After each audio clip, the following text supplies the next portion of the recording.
The fact of the matter is that the American people, by vast majority, agree with me that we need to bring our war dollars home.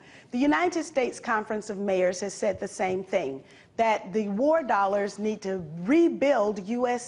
cities, and that we need to bring those war dollars home. I cannot reiterate more the need for us to rebuild our cities so that we don't have Gary, Indiana's replicated across the American landscape.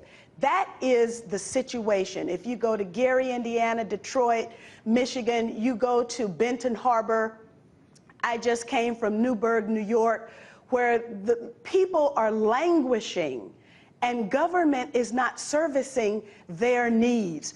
People everywhere I stop are asking for health care. Something as simple as providing the means to live a quality of life. That is one of the responsibilities of government, not to go out across the world and rattle sabers at other countries and then also deal in the death and destruction that is engaged in war.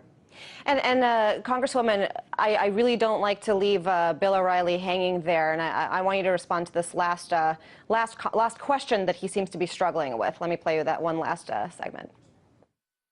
She's obviously not paying her airfare to these countries. You got to, to get into them is not an easy deal. To get to Tripoli now is not easy. Right. To get to Tehran is not easy. Somebody's behind this, but we just don't know yet. So who's paying you, Congresswoman? Is it me? Is it the Chinese? Is it the Russians? Who is it? Well, what he didn't say was that the Fox News reporter just recently was trying to get into Tripoli and was refused at the border. Now, any other person who applies for a visa can get in, but you cannot get in if you're going to for the purpose of lying. And of course, so whatever it is that they want to say, Fox News can say whatever they want to say. They are even losing their own credibility, even with the American people. Their viewership is falling.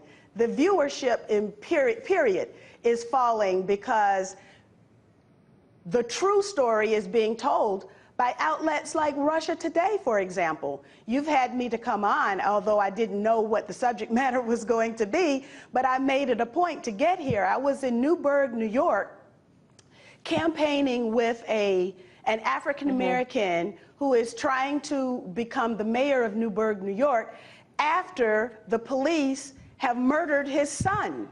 This is the kind of situation that happens in the United States. We have unarmed young people of color who are being murdered on the truth of the United States. True injustice, Congresswoman, and this is something that we definitely do want to keep bringing attention to here on RT. I really do appreciate you taking the time to speak with us, former U.S. Congresswoman and presidential hopeful Cynthia McKinney.